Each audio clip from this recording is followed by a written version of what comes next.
This has been 2 years in the making. Yeah, all cameras are rolling. All right. Rock and roll. Let's fly a Beaver. Okay, so this will be the Beaver briefing. This is the big one. I think this is why you came here. The DHC-2 left seat checkout was the culmination of Alaska float training. This is definitely a dream, man. Flying a Beaver. We've got a lot to cover, so let's get into it.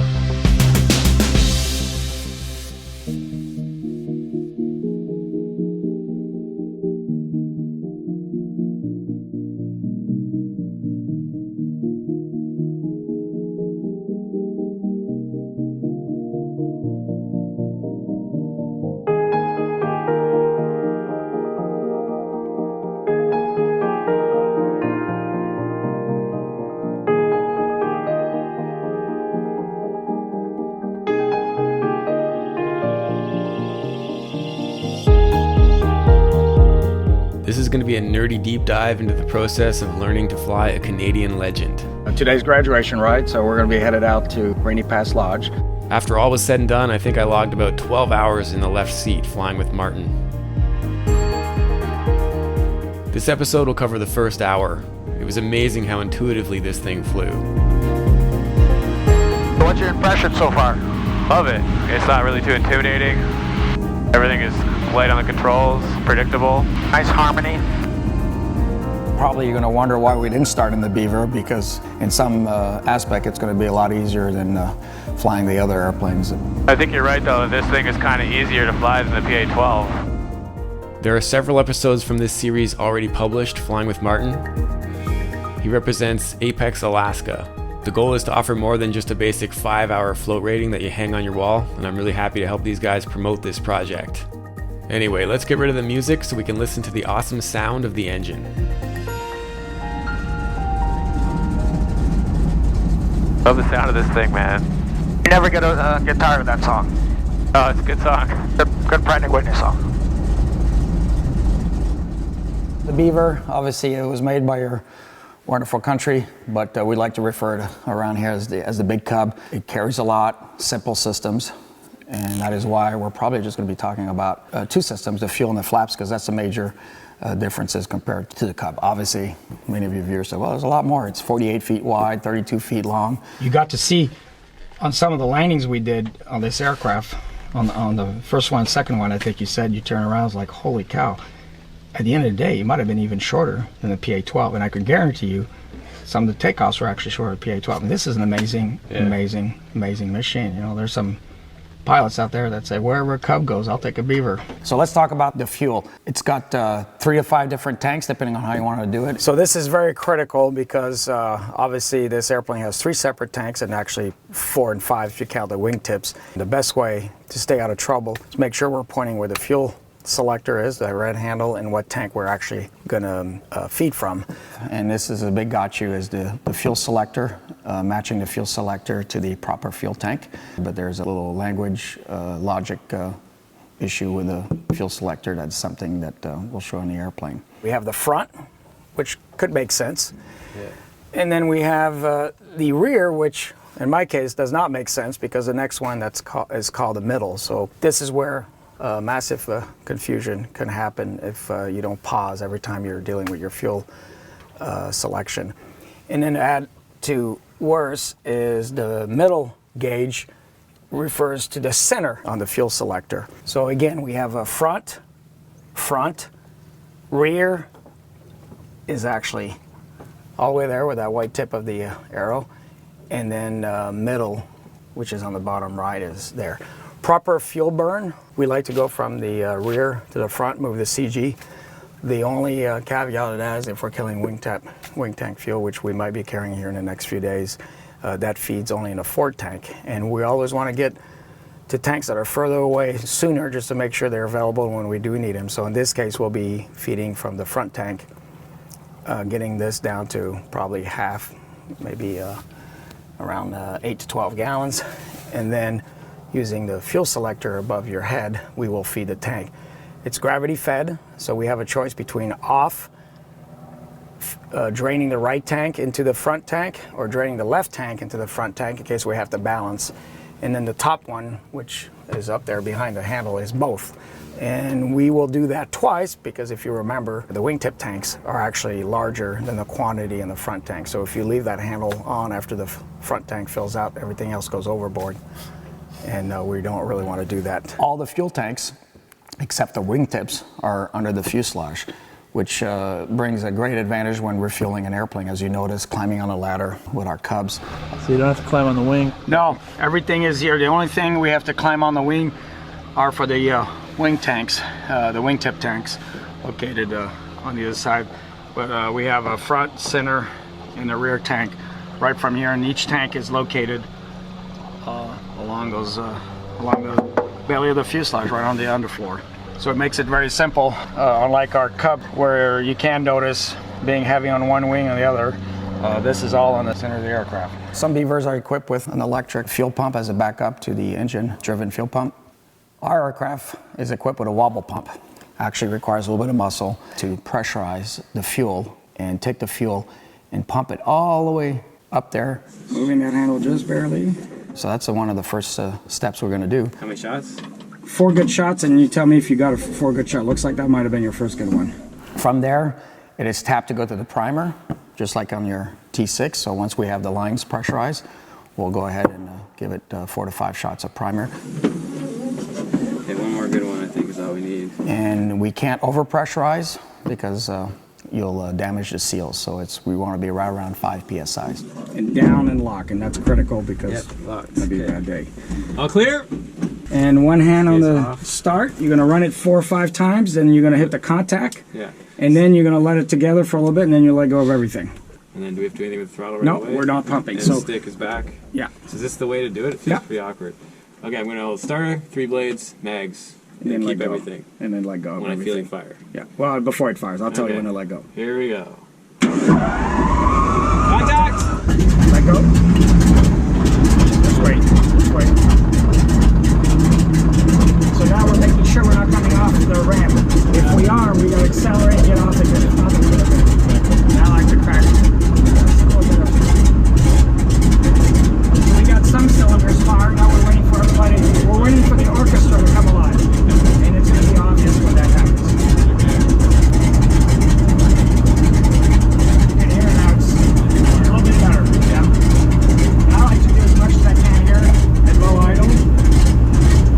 We had oil pressure, and now you just go ahead and tap a little bit more power, be ready that we might come up. If we come up, we'll have to add a little bit more. Now we're waiting for the rest of the horses to come online. Okay, get ready to add power and then run water runners down. And now that we know we're staying on board, we're going to belt in? Or are we waiting? I wait. Yeah. You never know when things need to get in a hurry. Okay, yeah. In case we get blown on shore or something crazy.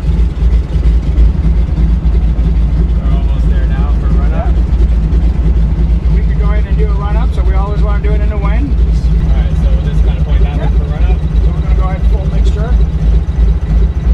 We're going to go about 1700 RPM, 1750. Stick all the way back, right? Get the water spray out.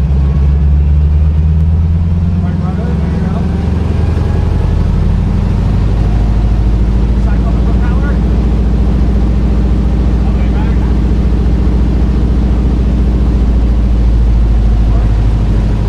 And about 400 RPM drop. Now we really got it. I just go about a sound. Go ahead and bring it back a little bit. There you go. Now we're going to go for the mag check. I'll hold this back to you.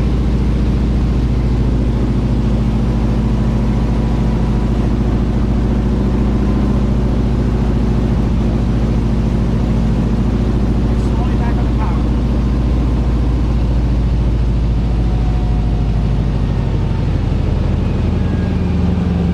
Back to 1,000 or? Yeah, go back less than that. Oh, wait, I don't, because we're going to make a turn. I always like to make a turn. We're going to bring back our mixture. When we race out the engine. We'll do this right this side. No, we're going to go to the right because we want to stay out of the water lane. So now on the way back to the lake, I'll start strapping in.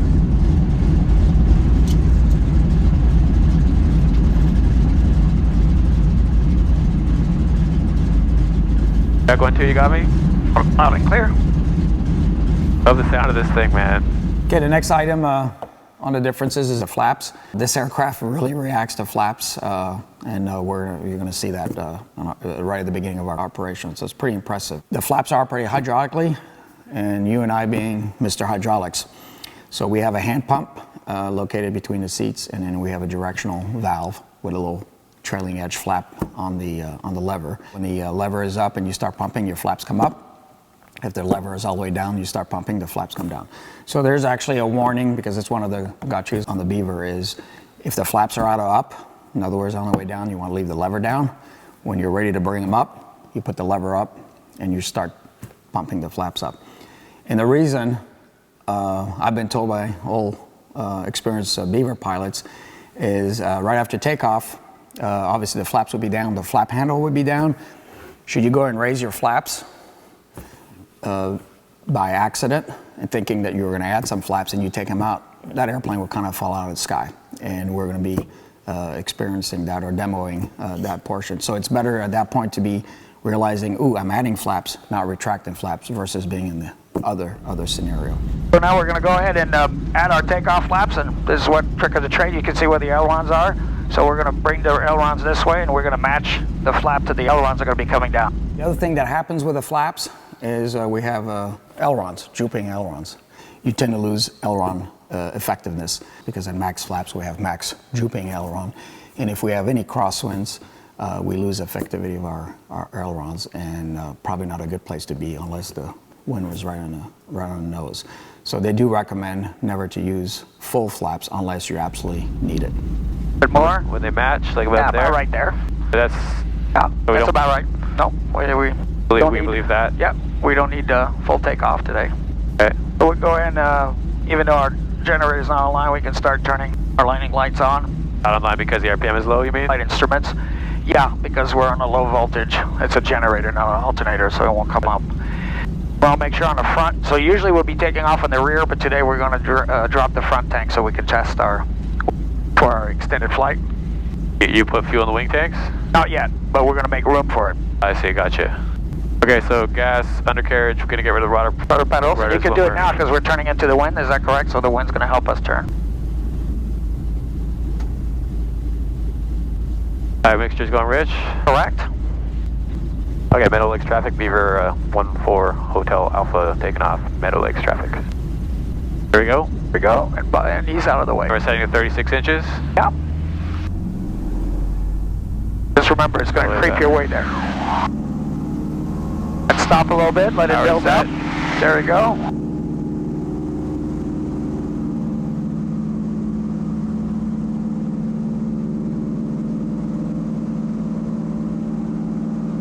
Aileron. Went up. Holy crap, that's awesome. Push not too much down, but enough. There you go. Now start bringing both power back, and I'm going to show you. Keep that nose down. Keep that nose down. And we're going to do this a lot sooner than we just did now. There we go. And now we're building up airspeed. Because remember, we're only at 75 now. Yeah. And so there you go. Feel free to trim. Show me the Beaver smile. The takeoff is freaking amazing. Yeah.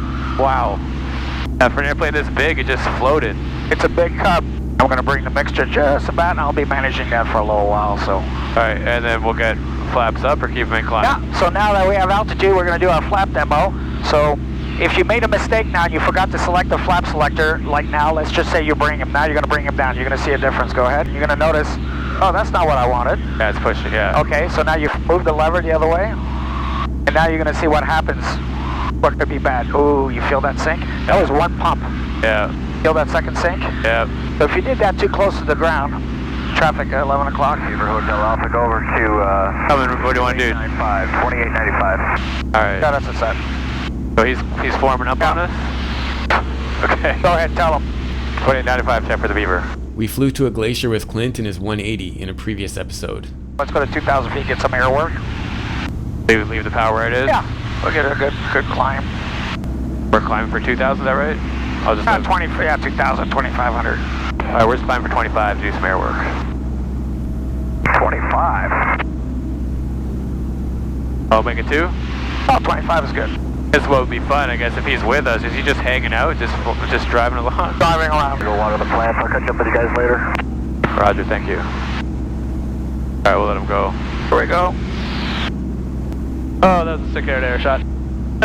Did you get it? Oh yeah, I just tracked him the whole way, Nice. and he peeled off. Oh, there we go. That's awesome. At the part where we put our hand across our heart and says, "Oh, Canada." No. Yeah, you guys nailed it. The Jeep of the sky. I won't say this is the highest you're going to go because we're going to go to Denali, but this is definitely the highest.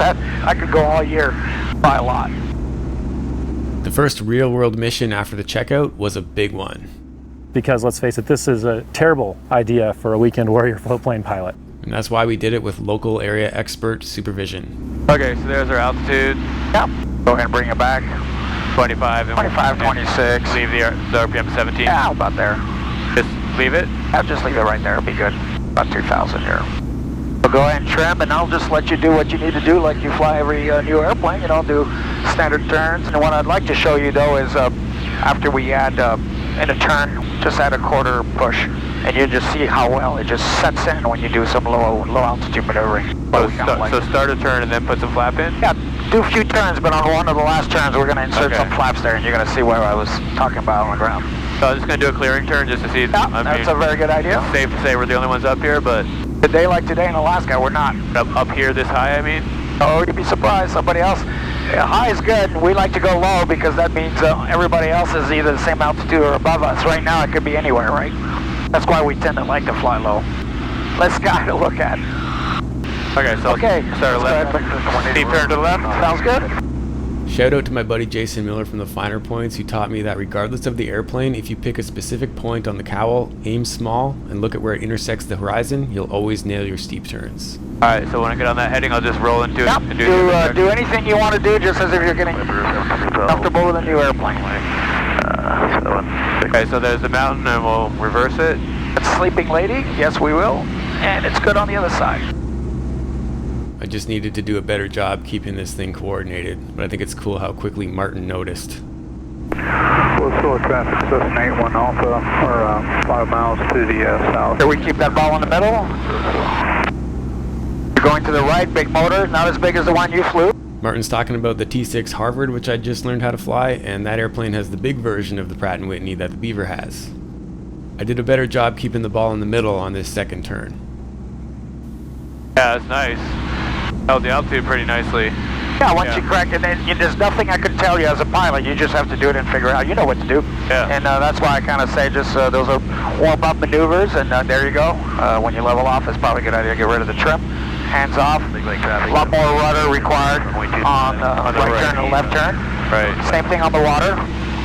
Okay, what were you saying about doing some flapping and turn? So we'll start a turn. Yeah, so go ahead and start your turn you do. Make sure the flap handle is down, and then just start pumping barely down. And I want you to see how well it anchors the aircraft. Go ahead. Feel it? Yep. This makes it that much stable. So just like in the Cub, when we were starting to maneuver close to the water, I always said, you know, just add that one notch of flaps. Just gives us that extra margin. And this aircraft, I'd definitely like to do the same thing, but you can see in the turn how just suddenly it's like it drops, power steering where you just really feel nice. And you can roll on the other way, and then obviously you can move the flap handle up to direct the flap up, and then take it away and see what it does. Really a flap airplane. Ooh, you see that? Yep, that was flap. So what we want to make sure is after takeoff, sometimes during takeoff, you might decide you need more flaps. That's why we like to have the flap handle where it belongs, which is down, because ruin your day by taking flaps out too soon, and you don't have to move that handle, as opposed to adding flaps and go, oh, I meant to retract them. So that is why when the flaps are down, we want the handle down, and then when we raise the handle up and bring the flaps up, we want to leave the handle up. Alright, cool. Good. Want to do some slow flight? Yeah. Let's do some slow flight. Do some slow flight clean. Flaps.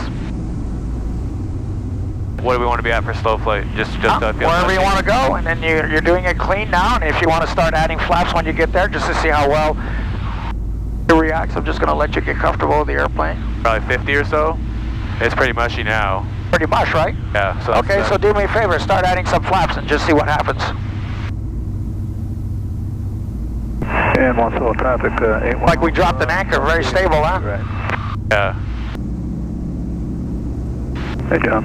Obviously, Take a lot more high power. angle of attack is going to take a rudder. Yep, we're pretty good at coordinated there. Floats. We'll try some more flaps. Sure. We're at 2600 southbound. Barely have any flaps. Crossing traffic in front of us. I'll get it ready to landing flaps. Why not? I would go, yeah, just past takeoff. So traffic 81 Alpha is But now you're doing straight and level, which we wouldn't do in this attitude, but that just gives you an idea. Bottom of the white arc, we still have a long ways to go at 50 knots. Now if you wanted to start pulling the power back to and pushing the nose over, and we could simulate a final, descending on final. There you go. You bring the power back to about 1500. That's about where we'd land. About there, 1500 on final. And speed? Maintaining this speed. Like 55? Up 55 and then slowing down to 50. Wow, that's awesome. Pitch up, and then sometimes we need to bring power back, but what I like to do is once I start my flare, I like to add just a few hundred RPMs. Helps keeps the nose up, and it keeps all the horses getting ready to go if you need them. See how stable this is? That's amazing. We have a very good view of where we're going. I'm surprised we're getting hit by gusts up here. Oh, that may happen. That's from the mountain, right? So that's feeling pretty stable. So we'll clean it up and Yeah, so I'd like you to add a little bit of power, just clean up on the backside. So let's say we retracted flaps by accident. So I'm raising your flap direction, and I just want you to go ahead and give me a flap handle and just see what would happen. if it accidentally... Yeah, and you can see we're going to drop like an elevator. Yeah, there it is. So yeah. Yeah, we know what happens at that time. It's we got the flap handle in the wrong. Roger.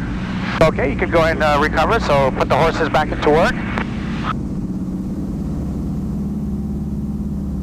Add Positive flaps up. climb. There you go, and you can start pumping the flaps clean.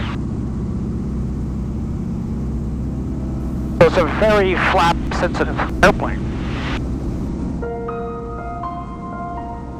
Want to go try your luck at landing? Let's do it. Let's do it. So let's do a 180. Let's go to Red Shirt Lake. Part 2 will cover landings, and it might even take a part 3 to get into all the stuff we did, which include confined lakes. So huge thanks to Tim and Martin from Apex for inviting me out there, and thanks to Patreon supporters and sponsors for helping create this content. It's a lot of work.